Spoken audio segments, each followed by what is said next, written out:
नमस्कार, मैं हूं राहुल सिन्हा। सत्ता में सभी न्यूज़ मित्रों का बहुत बहुत स्वागत है। सत्ता की शुरुआत सत्ते पे सत्ता यानी 7 खबरों से। पहले आपको दरकते हिमाचल की डरावनी तस्वीरें दिखाएंगे, जहां 25 सेकंड में 7 बिल्डिंग धराशायी हो गई। शिमला में मॉल रोड पर सैलाब आ गया, लोग घरों की दीवारों से कूदकर भागने लगे। कुदरत ने कहर की ये वीडियो गाइड बिल्कुल भी मिस बिल्कुल मत कीजिएगा। फिर देखिएगा, आपको दिखाएंगे चांद पर प्रज्ञान के चलने से कैसे पाकिस्तान के सीने पर दुखों की लैंडिंग हुई है। लेकिन बड़ी खबर यह है कि भारत के युवा चेस खिलाड़ी रमेश बाबू प्रज्ञानंद फिड वर्ल्ड कप के फाइनल में हार गए हैं, लेकिन फिर भी पूरे देश को गर्व दोनों पर है। फिर पुतिन के दुश्मन को रास्ते से हटाने वाले मॉडल पर सत्ता की कुंजी खोलेंगे। पुतिन से बगावत के बाद 60 दिन बाद वैगनर चीफ की मौत हो गई, लेकिन क्या ये मर्डर है, अब तक ये क्लियर नहीं है। लेकिन अमेरिका का दावा है कि मर्डर पुतिन ने करवाया है। इसके बाद आपको यूपी के मंत्री की रेलवे प्लेटफॉर्म पर हार्ड लैंडिंग दिखाएंगे। पशुपालन मंत्री ने ट्रेन पकड़ने के लिए अपनी भारी भरकम एसयूवी कैसे प्लेटफॉर्म पर चढ़ा दी और इस पर कैसे राजनीतिक बयानों की लैंडिंग हो रही है, ये भी देखिएगा। साउथ अफ्रीका में ब्रिक्स समिट के आखिरी दिन पीएम मोदी और जिनपिंग ने हाथ मिलाया। हालांकि बात क्या हुई इसका पता नहीं चला है, लेकिन पाकिस्तान को बड़ा झटका जरूर लगा है। पाकिस्तान देखता रह गया और 6 नए देश ब्रिक्स का हिस्सा बन गए। यही सपना पाकिस्तान का भी था। क्या नरसिम्हा राव बीजेपी के पीएम थे? अपनी आत्मकथा मेमोयर्स ऑफ अ मैवरिक में कांग्रेस के मणिशंकर ने ऐसे ही कई बड़े दावे किए हैं। इस पर बीजेपी ने पलटवार भी किया है और कहा है कि मणिशंकर की आत्मकथा घमंडिया गठबंधन का असली सोच है। एक बड़ा अपडेट ये भी है कि 69वें राष्ट्रीय फिल्म पुरस्कार का ऐलान कर दिया गया है। साउथ स्टार अल्लू अर्जुन को फिल्म पुष्पा के लिए बेस्ट एक्टर का अवार्ड मिला है, जबकि बेस्ट एक्ट्रेस का पुरस्कार आलिया भट्ट और कृति सेनन को संयुक्त रूप से दिया गया है। और अब सत्ता में हम हिमाचल प्रदेश में आई तबाही की तीसरी लहर की बात करते हैं। ये लहर है कुदरत के कहर की, और ये कहर उन शहरों पर टूटा है जो आप में से कई न्यूज़ मित्रों का फेवरेट टूरिस्ट स्पॉट होंगे, जहां सर्दियों में आप बर्फबारी देखने जाते हैं, गर्मियों में ठंड का एहसास करने जाते हैं। लेकिन आज आपको ये देखकर अफसोस होगा कि हिमाचल के ऐसे ही कई शहर बाढ़, बारिश और भूस्खलन से घायल हैं।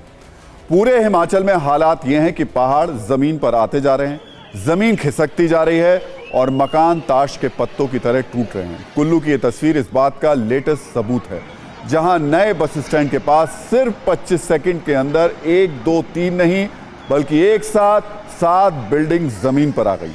बस शुक्र इस बात का था कि प्रशासन को इस बिल्डिंग में दरार का पता पहले ही चल गया था, इसलिए 3 दिन पहले ही इन्हें खाली करा दिया गया। लेकिन अभी भी आसपास की कई बिल्डिंग्स पर खतरा बताया जा रहा है, इसलिए यहां लोगों के आने जाने पर रोक लगा दी गई।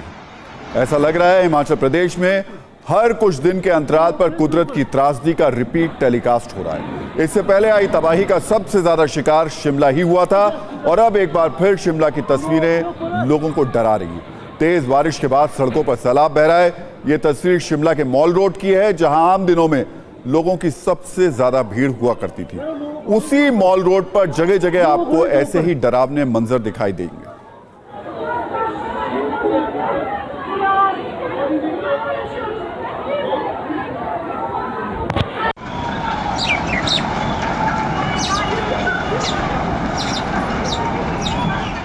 अब शिमला में रहने वाले हर शख्स के अंदर अनहोनी का खौफ है। कोई नहीं जानता कि तबाही कब और कहां से आ जाए, इसलिए डरे हुए लोग अपने घरों को छोड़कर भाग रहे हैं। अफरा तफरी की ये डरावनी तस्वीर शिमला के कनलोक इलाके की है, जहां रिहायशी इलाकों का एक पहाड़ी हिस्सा नीचे आने के बाद लोग इतना डर गए कि खिड़कियों से, सीढ़ियों से और घरों से भागने लगे।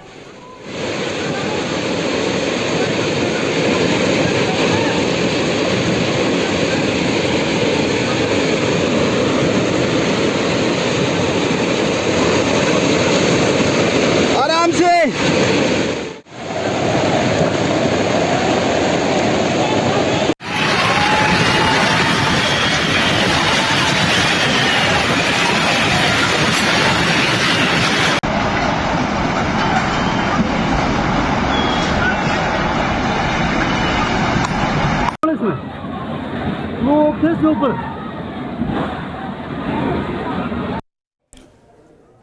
तो हिमाचल की ऐसी एक नहीं बल्कि कई तस्वीरें हैं जिस पर हमने आपके लिए सत्ता के वीडियो तैयार किए हैं। हम आपको पहले उसकी एक रील दिखाते हैं, फिर कुछ आंकड़ों के जरिए आपको ये बताएंगे कि पहाड़ कैसे महानगर बनते जा रहे हैं और इस तबाही का असली जिम्मेदार है कौन।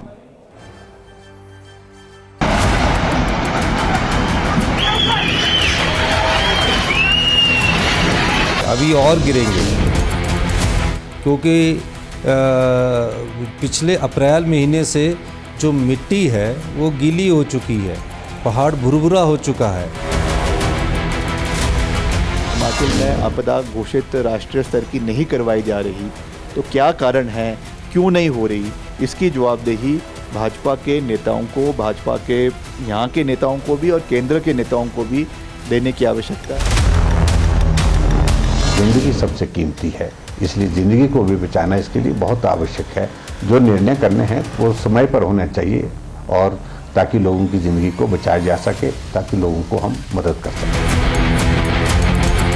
हमको इंट्रोस्पेक्शन करने की आवश्यकता है। अगर हम इसी तरीके से आगे बढ़ते जाएंगे तो हम विनाश की ओर आगे बढ़ेंगे और अब वो समय आ गया है कि हमें मजबूत, कड़वे और सख्त कदम in the larger interest of the state उठाने की आवश्यकता है।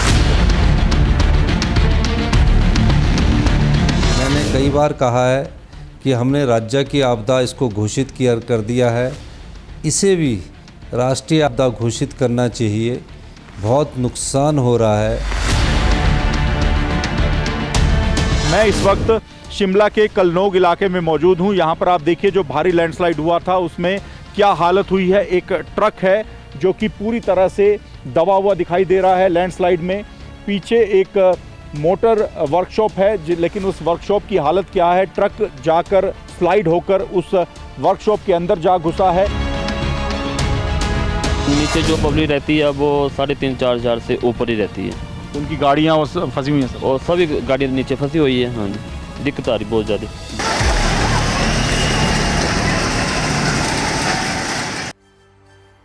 इस वक्त पूरे हिमाचल प्रदेश में हालात इतने भयानक हैं कि ना इंसान, ना मकान, ना दुकान और ना ही बड़ी बड़ी गाड़ियां, किसी की इस सैलाब के आगे जैसे कोई हैसियत नहीं है। ऐसा लग रहा है कि पहाड़ों पर बढ़ते दबाव के जवाब में अब पहाड़ों का इकोसिस्टम भी इंसानों को अपनी ताकत दिखा रहा है। हिमाचल प्रदेश के शिमला और मंडी में पिछले सिर्फ 24 घंटे में 11 लोगों की मौत हो चुकी है। पूरे राज्य में करीब 550 ऐसी जगह हैं जिस पर कुदरत की रेड लाइट है, यानी या तो वो बह गई हैं या फिर सैलाब और भूस्खलन की वजह से बंद हैं। शिमला, मंडी, सोलन में 4 जगह पर बादल फटने की घटनाएं भी हुई हैं और शिमला में बारिश ने 122 साल का रिकॉर्ड तोड़ दिया है। लेकिन इतनी तबाही के बाद भी अभी कुदरत का क्रोध शांत नहीं हुआ है, क्योंकि पूरे हिमाचल में मौसम विभाग ने 2 दिन का रेड अलर्ट जारी किया है। अब हम हिमाचल में आई इस त्रासदी पर सत्ता की कुंजी खोलते हैं और सबसे पहले आपको बताते हैं कि हिमाचल प्रदेश का शिमला और आपका फेवरेट टूरिस्ट स्पॉट कैसे मौजूदा वक्त में सबसे बड़ा डेंजर जोन बन गया है। और वजह तलाशने पर हमें इसका जवाब मिला, तेजी से बढ़ती आबादी। शिमला में करीब 90% मकान 45 से 60 डिग्री की ढलान पर बने हैं। लेकिन चिंता की बात यह है कि यहां जनसंख्या की वजह से पहाड़ों के एक बड़े हिस्से पर इंसानों का कब्जा हो चुका है। एक रिपोर्ट के मुताबिक शिमला में पहले प्रति हेक्टेयर 450 लोगों के रहने की व्यवस्था थी, लेकिन अब शिमला में प्रति हेक्टेयर 2,500 से 3,500 लोग रहते हैं। यानी एक सीमित इलाके में रहने वालों की संख्या पिछले कुछ वर्षों में करीब 500% बढ़ गई। यानी 7 पहाड़ियों की चोटी पर बसे शिमला को कभी 25,000 लोगों के लिए बनाया गया था, लेकिन आज वहां 2.5 लाख से अधिक लोग रहते हैं। ये एक तरीके से कुदरत के तंत्र को चुनौती देने जैसा है और अब यही कुदरत इंसानों से बगावत कर रही है और इसी बगावत की वजह से हिमाचल की जमीन तेजी से खिसक रही है, क्योंकि शिमला जैसा हाल हिमाचल प्रदेश के कई शहरों का है। हिमाचल प्रदेश के आपदा प्रबंधन विभाग की रिपोर्ट के मुताबिक 2020 से 2022 के बीच हिमाचल में भूस्खलन की घटनाओं में 6 गुना का इजाफा हुआ और पूरे राज्य में 17,120 क्षेत्र हैं जिन्हें भूस्खलन के लिहाज से डेंजर जोन कहा जाता है और इनमें से 675 क्षेत्र रिहायशी इलाकों में हैं। इसी वजह से बिल्डिंगों के साथ लोगों की जान को भी हर वक्त खतरा बना रहता है। और अब आपको सेंसस यानी जनसंख्या से जुड़ी एक और चौंकाने वाली सत्ता की कुंजी दिखाते हैं। इसके लिए हमने 1961 और 2011 की सेंसस रिपोर्ट पर रिसर्च की। इसमें हमें पता चला कि पिछले 50 साल में हिमाचल क्षेत्र की आबादी 250 गुना बढ़ी है। इन 50 वर्षों में हिमाचल की आबादी 1 करोड़ 99 लाख से बढ़कर 5 करोड़ 38 लाख तक पहुंच गई, यानी जनसंख्या बढ़ोतरी की सालाना दर 3.30% से भी ज्यादा रही। जबकि विश्व के दूसरे देशों में पहाड़ों पर बसने की दर 1.09% ही है। इस बात से आप अंदाजा लगा सकते हैं कि कैसे पहाड़ों पर इंसानों का बोझ बढ़ रहा है। और ये तस्वीरें एक तरीके का अलार्म है जिसे वक्त पर सुनना बहुत जरूरी है, वरना विकास के नाम पर विनाश को न्योता देना बहुत भारी पड़ेगा। और सत्ता में अब बात करते हैं रूस की, जहां अंदर ही अंदर नया युद्ध सुलग रहा है, जहां बहुत बड़े उलटफेर के संकेत मिल रहे हैं। रूस के राष्ट्रपति पुतिन के लिए यह सबसे चुनौती वाला वक्त है। आज सत्ता में आपको पुतिन की वो सीक्रेट कहानी भी बताएंगे जिसमें वो जो भी किरदार पुतिन के रास्ते में कांटा बनकर आता है वो खत्म हो जाता है। पहले कुछ सवालों से समझिए कि आखिर रूस में हो क्या रहा है और क्या होने वाला है। वैगनर ग्रुप के चीफ प्रिगोजिन की मौत हुई है या उन्हें मार डाला गया है? क्या वैगनर ग्रुप प्रिगोजिन की मौत का बदला लेने वाला है? क्या यूक्रेन युद्ध में उलझे रूस के अंदर एक और युद्ध शुरू होने वाला है? क्या रूस के बड़े शहरों पर बड़े हमले होने वाले हैं? प्रिगोजिन की मौत के बाद पुतिन की सेना क्यों अलर्ट हो चुकी है? क्या पुतिन ने औरों की तरह प्रिगोजिन को भी अपने रास्ते से हटा दिया है? बुधवार को एक प्राइवेट जेट रूस की राजधानी मॉस्को से सेंट पीटर्सबर्ग जा रहा था। उड़ान भरने के आधे घंटे बाद रूस के शहर तेवर के आसमान में यह प्लेन क्रैश होता है। प्लेन में सवार 10 लोगों की मौत हो जाती है, जिसमें वैगनर ग्रुप के जो चीफ थे येवगेनी प्रिगोजिन और इसको के फाउंडर दिमित्री उत्किन इसमें सवार रहते हैं। यही है पुतिन से बगावत करने वाले येवगेन प्रिगोजिन की मौत की कहानी। यह हादसा है, यह साजिश है, यह फिलहाल जांच का विषय है। फिलहाल प्रिगोजिन की मौत पर रूस की सरकार खामोश है और वैगनर ग्रुप में आक्रोश है। वैगनर ग्रुप ने वीडियो जारी करके करारा जवाब देने की धमकी दी है। प्रिगोजिन की मौत पर वैगनर ग्रुप की ओर से दावा किया गया है कि S-300 एयर डिफेंस सिस्टम से प्लेन गिराया गया। दावा यह भी है कि क्रैश साइट से सिर्फ 50 किलोमीटर दूर S-300 सिस्टम को देखा गया। एक कहानी एयर रूट बदलने की भी है। अब आपको दिखाते हैं कैसे प्रिगोजिन का एयर रूट बदला गया। दावा है कि प्रिगोजिन का विमान 1 महीने पहले जिस रूट से गुजरा था, इस बार वो रूट बदल दिया गया। पहले 2 मिनट की न्यूज रील में ये देखिए कि रूस में माहौल क्या चल रहा है। उसके बाद बताएंगे कि कैसे पुतिन ने एक एक करके अपने रास्ते में आने वाले कांटों को हमेशा के लिए मिटा दिया।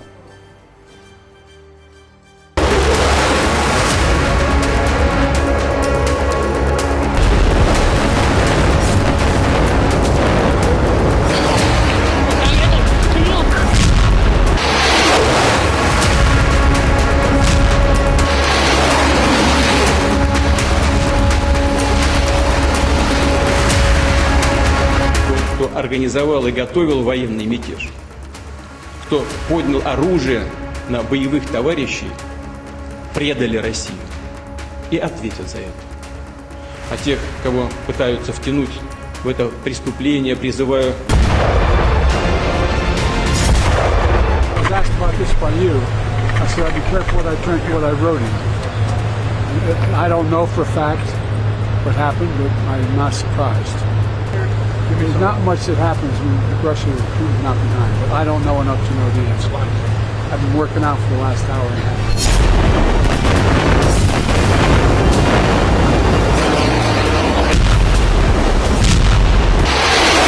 Много разговоров идет о том, чем будет заниматься Вагнер в данной ситуации. Мы скажем одно: мы уже стартуем, ждите нас. Много разговоров идет о том, чем будет заниматься Вагнер в данной ситуации. Мы скажем одно: мы уже стартуем, ждите нас.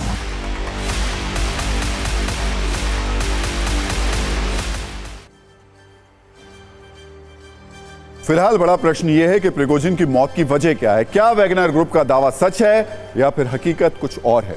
अभी वक्त की जो इस वक्त जानकारी सामने आई है उसमें 4 किरदार सामने आ रहे हैं जिन पर शक होने की अलग अलग वजह भी हैं। पहला नंबर रूस के राष्ट्रपति व्लादिमीर पुतिन का है। सवाल है क्या बगावत का अंत करने के लिए पुतिन ने प्रिगोजिन को मरवा दिया? दूसरा नाम यूक्रेन के राष्ट्रपति ज़ेलेंस्की का आ रहा है। सवाल है क्या बखमूत का बदला लेने के लिए ज़ेलेंस्की ने यह काम किया? तीसरा नाम जो बाइडन का है। सवाल है क्या नेटो देशों पर हमले का खतरा टालने के लिए बाइडन ने यह करवाया? चौथा नाम है अलेक्जेंडर लुकाशेंको का। सवाल है क्या अलेक्जेंडर लुकाशेंको के लिए प्रिगोजिन एक खतरा था? क्या कब्जे के डर को खत्म करने के लिए यह फैसला लिया गया? पुतिन की जिद से दुनिया वाकिफ है। पुतिन जो चाहते हैं वो करते हैं। इतिहास की कई ऐसी घटनाएं ये बताती हैं कि जो भी पुतिन के रास्ते में आया उसे किसी ना किसी तरीके से हटा दिया गया। आज कुछ घटनाएं और कुछ नाम को जानना आपको जरूरी है। एक नाम है राविल मागानोव, जो तेल कंपनी लुकोइल के चेयरमैन थे। यूक्रेन पर हमले की खुली आलोचना उन्होंने की थी, जिसके बाद सितंबर 2022 में मॉस्को में रहस्यमय उनकी मौत हो गई। अस्पताल की खिड़की से गिरकर उनकी मौत हुई। अगला नाम है बोरिस नेमोत्सोव का, जो रूस के डिप्टी प्रधानमंत्री रहे। पुतिन के बड़े आलोचकों में उनका नाम शुमार रहा। पुतिन पर अमीर वर्ग से पैसा लेने का आरोप भी उन्होंने लगाया था। साल 2015 में मॉस्को में एक रेस्तरां के बाहर उनकी हत्या कर दी गई थी। एक नाम बोरिस बेर्जोविस्की का भी है, जो पुतिन से अनबन के बाद ब्रिटेन भाग गए थे। मार्च 2013 में उनकी मौत हो गई। आज तक पता नहीं चल पाया कि उनकी हत्या हुई थी या आत्महत्या कर, यह भी नहीं पता चल पाया। एक नाम नतालिया एस्टेमिरोवा का भी है। इन पर रूसी सरकार पर मानवाधिकार हनन का आरोप ये लगा रहे थे। चेचनिया में रूस की नीति पर सवाल उठाए थे। साल 2009 में किडनैप के बाद इनकी हत्या हो गई। आज तक हत्यारे का कोई सुराग नहीं मिला। इस श्रेणी में एक नाम अलेक्जेंडर लिटवेंको का भी है। ये पुतिन के बड़े आलोचकों में से एक थे। पुतिन पर एक पत्रकार की हत्या का इन्होंने आरोप लगाया था। साल 2006 में लंदन में एक होटल में जहर मिली चाय पीने से इनकी मौत हो गई। आज तक ये मौत मिस्ट्री सुलझ नहीं पाई है। नाम कई और भी हैं, किरदार कई और भी हैं, जो पुतिन के रास्ते में कांटा बने और किसी न किसी वजह से उनकी मौत हुई। यहां पर रूस के सबसे प्रमुख विपक्षी नेता एलेक्सी नावलेनी का जिक्र करना भी जरूरी है। अगस्त 2020 में नावलेनी को साइबेरिया में जहर दे दिया गया था। हालांकि रूस की सरकार ने इस मामले में साजिश के एंगल से साफ इनकार कर दिया, लेकिन साल 2021 में नावलेनी को रूस में गिरफ्तार भी किया गया था। वो अब धोखाधड़ी और दूसरे आरोपों में जेल में सजा काट रहे हैं।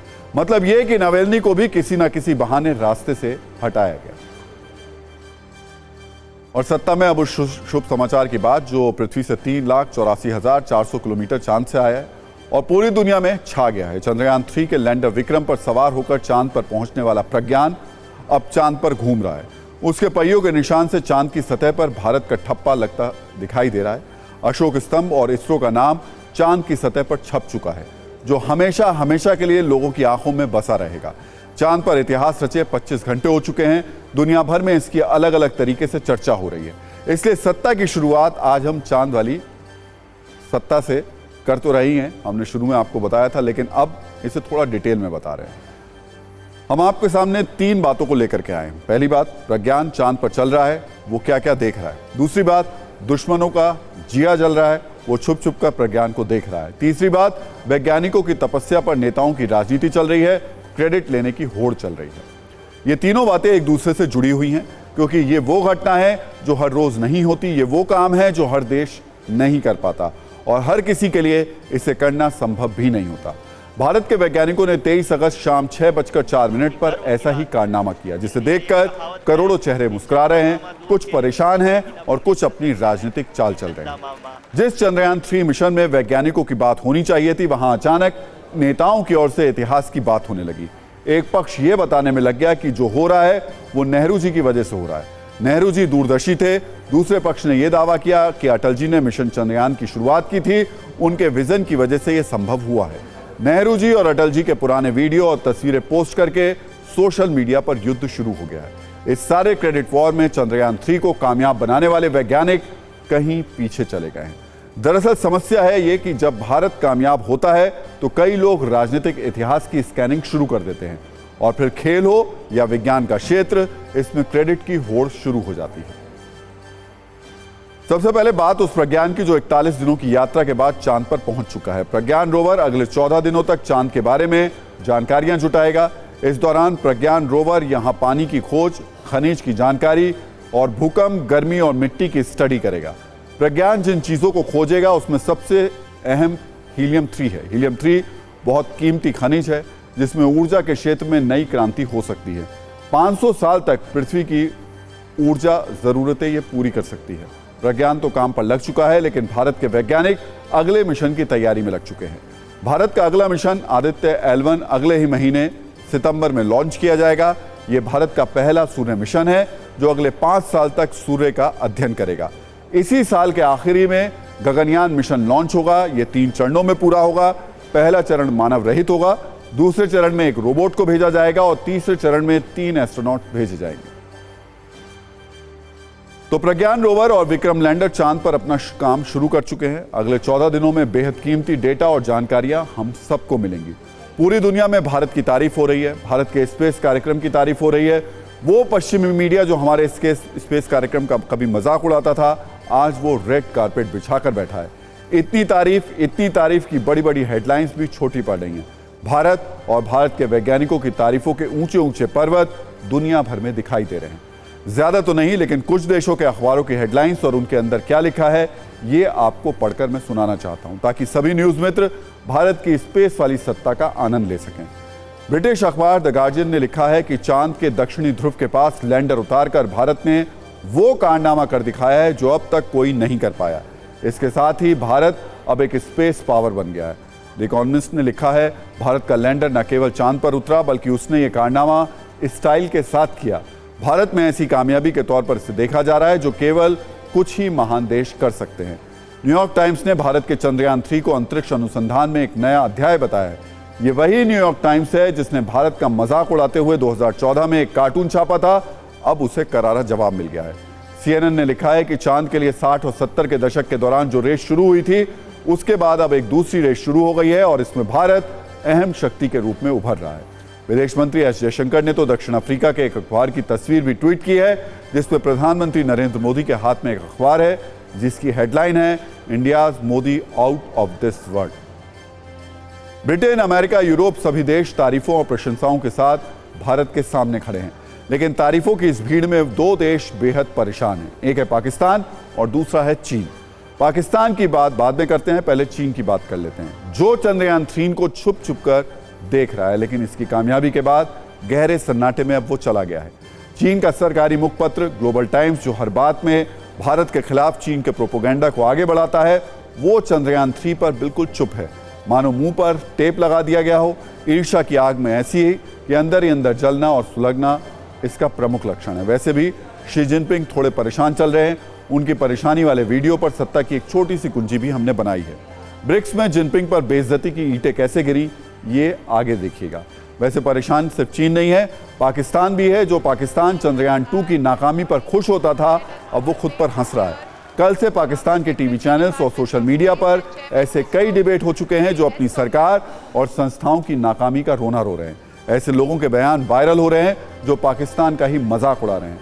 पाकिस्तान के लोगों को समझ नहीं आ रहा कि वो करें तो क्या करें, बोले तो क्या बोले, जाएं तो कहां जाएं। एक छोटी सी रील देखिए, चंद्रयान 2 से चंद्रयान 3 तक कितना बदल गया पाकिस्तान। पड़ोसी के लक्षण ठीक बिल्कुल भी नहीं लग रहे। वैसे पाकिस्तान को उसके हालात पर छोड़ भी दिया जाए तो यही बेहतर रहेगा। सत्ता की कुंजी में अब तक मैंने आपको 2 बातें बताई, प्रज्ञान चांद पर चले और दुश्मनों का जिया जले। अब तीसरे पॉइंट की तरफ बढ़ लेते हैं और नेताओं की सियासी चाल को डिकोड करते हैं। इस कहानी को समझाने के लिए आपको कल की एक तस्वीर दिखाते हैं। ये तस्वीर इसरो के चेयरमैन एस सोमनाथ और उनकी टीम की है। जैसे ही चंद्रयान लैंड हुआ, इसरो के चेयरमैन अपनी जगह पर खड़े हुए। पूरा हॉल तालियों से गूंज रहा था। वो भावुक थे, उनकी टीम भावुक थी। लगातार 4 साल के परिश्रम के बाद उन्होंने ये मुकाम हासिल किया था। चंद्रयान 3 की सफलता का असली क्रेडिट वैज्ञानिकों की इस टीम को जाता है, लेकिन भारत के नेताओं में क्रेडिट लेने की जबरदस्त भूख होती है। सत्ता पक्ष हो या विपक्ष, क्रेडिट की खोज में सभी तन मन धन से जुटे रहते हैं। चंद्रयान की लैंडिंग से पहले ही कांग्रेस और बीजेपी में क्रेडिट वॉर शुरू हो चुका था, जो लैंडिंग के बाद और भी ज्यादा तेज हो गया। कुल मिलाकर चंद्रयान 3 की लैंडिंग के बाद नेता क्रेडिट लेने के चक्कर में बयानों की क्रैश लैंडिंग करते दिखाई दिए।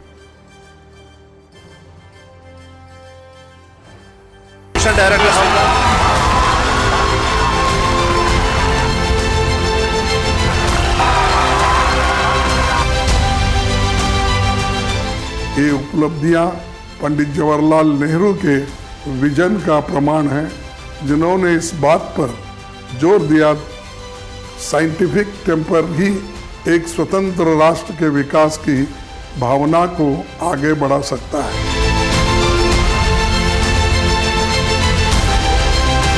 जब हम विदेशों पर निर्भर रहना पड़ता था, लोग हमें मजाक किया करते थे। हमारी वैज्ञानिक उपलब्धियों को गाय, भैंस, सांप, सपेरों से जोड़ा जाता था। और आज विश्व के अंदर भारत एक अंतरिक्ष में भी शक्ति बन के उभरा है। আমার মনে আছে চাঁদের মাটিতে যখন তারা পৌঁছেছিলেন, ইন্দিরা গান্ধী জিজ্ঞেস করেছিলেন রাকেশ रोशन के जे उधर से कैसे लग रहा है, आसमान से कैसे लग रहा है महाकाश से इंडिया को, कि चंदा मामा अपने घर के। और सेफ लैंडिंग हुई तो जो यात्री गए हमारे उनको सलाम करता हूं, और हमारा देश एक कदम और साइंस में स्पेस रिसर्च के अंदर आगे बढ़ा। चंद्रयान का जो सफल लैंडिंग चंद्रमा पे हुआ, इसके लिए नासा के सभी वैज्ञानिकों को हम बधाई देते हैं। खैर, कुछ नेताओं को शायद चंद्रयान 3 के बारे में ज़्यादा जानकारी नहीं होगी, इसलिए उनके बयान में ज़ीरो ग्रेविटी है। वैसे हम आपको बता दें कि ज़ीरो हमेशा सबसे कम और नकारात्मक नहीं होता, बहुत बार ज़ीरो पॉजिटिव होता है और खुशखबरी लेकर आता है। एक ऐसा ही सकारात्मक ज़ीरो दुनिया ने उस समय देखा जब चंद्रयान चांद पर लैंड हुआ। उस समय हॉरिजॉन्टल वेलोसिटी 0 थी, वर्टिकल वेलोसिटी भी 0 थी और एल्टीट्यूड भी 0 था। एक साथ बोर्ड पर शून्य की झड़ी लग गई और इन शून्यों ने ही देश को बताया कि भारत कामयाब हो चुका है। भारत का विक्रम लैंडर चांद पर सफलतापूर्वक लैंड कर चुका है। ये शून्य बहुत शुभ है। अगर आपने किसी को शून्य पाकर फर्स्ट आते हुए नहीं देखा है तो देख लीजिए। 0 नंबर आने पर छात्रों को डांट पड़ती है, लेकिन यहां शून्य बड़ा शक्तिशाली है और भारत की शानदार उपलब्धि से जुड़ा हुआ है, इसलिए इसकी तारीफ हो रही है। चांद पर रिकॉर्ड कामयाबी से पूरी दुनिया में हिंदुस्तान की जय जयकार हो रही है, लेकिन कुछ ऐसे देश हैं जिनकी बोलती बंद हो गई है। वहां के मीडिया, वहां के अखबार, वहां के हाथ भाव को देखकर ऐसा लग रहा है कि भारत की इस सफलता से उन्हें सांप सूंघ गया है। वह हैरान है, परेशान है। इन देशों में एक नाम चीन का भी है। चीन की इस ईर्ष्या भरी चुप्पी सबने नोट की और इस जलन के बीच ब्रिक्स में बेइज्जती की ईंटें शी जिनपिंग पर जाकर गिरी। ब्रिक्स की समिट से ऐसी तस्वीर आई है जिसमें हैरान परेशान जिनपिंग मुड़ मुड़ कर देखते हैं और उन्हें समझ में नहीं आता कि वो करें तो क्या करें, बोले तो क्या बोलें। 29 सेकंड के इस वीडियो की शुरुआत में चीन के राष्ट्रपति शी जिनपिंग ब्रिक्स समिट के लिए कॉन्फ्रेंस रूम में जाते हुए दिखाई दे रहे हैं। इस दौरान उनके कमांडो वीडियो में नहीं दिख रहे, लेकिन वो साथ में हैं। जैसे ही शी जिनपिंग कॉन्फ्रेंस रूम के दरवाजे तक पहुंचे, वीडियो में उनके कमांडो भी दिखने लगते हैं। लेकिन इस दौरान वीडियो में साउथ अफ्रीका के सुरक्षाकर्मी भी नजर आते हैं, जिन्होंने शी जिनपिंग के कमांडो को बलपूर्वक अंदर आने से रोक दिया। जिनपिंग के पीछे पीछे उनके सिक्योरिटी गार्ड्स ने दौड़ते हुए कॉन्फ्रेंस रूम में दाखिल होने की कोशिश की, लेकिन दरवाजे पर मौजूद साउथ अफ्रीका के सुरक्षाकर्मी ने जिनपिंग के सुरक्षाकर्मी को जाने नहीं दिया। दरवाजा जबरदस्ती बंद कर दिया। तब तक शी जिनपिंग कॉन्फ्रेंस रूम में एंटर कर चुके थे। इसके बाद जिनपिंग की हैरानी और परेशानी को उनके हाव भाव से समझा जा सकता है। वो बार बार मुड़कर देखते हैं, कुछ देर रुकते हैं, 2 कदम आगे बढ़ते हैं, फिर पीछे मुड़कर देखते हैं और भारी मन से धीरे धीरे आगे बढ़ते हैं। ऐसा लग रहा है कि उन्हें समझ नहीं आ रहा था कि आगे करना क्या है। यही हालात उनके देश के भी है। आर्थिक मोर्चे पर चीन को झटके लग रहे हैं, उसकी विस्तारवादी कूटनीति भी एक्सपोज हो चुकी है। वैसे साउथ अफ्रीका में 15वीं ब्रिक्स समिट के आखिरी दिन प्रधानमंत्री नरेंद्र मोदी और चीन के राष्ट्रपति शी जिनपिंग हाथ मिलाते नजर आए। प्रेस कॉन्फ्रेंस शुरू होने से ठीक पहले दोनों नेताओं के बीच कुछ सेकंड की बातचीत भी हुई। तो चांद पर विक्रम लैंडर की सॉफ्ट लैंडिंग के बाद अब हम आपको उत्तर प्रदेश के एक मंत्री जी की हार्ड और तूफानी लैंडिंग दिखा देते हैं।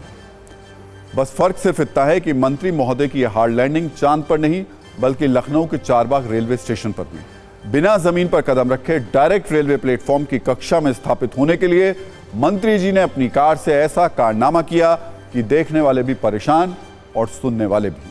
खबर लखनऊ की है, जहां यूपी के पशुपालन मंत्री धर्मपाल सिंह को बरेली जाने के लिए हावड़ा अमृतसर पंजाब मेल पकड़नी थी, लेकिन मंत्री जी स्टेशन पहुंचने में लेट हो गए, जिसके कारण बस ट्रेन छूटने ही वाली थी।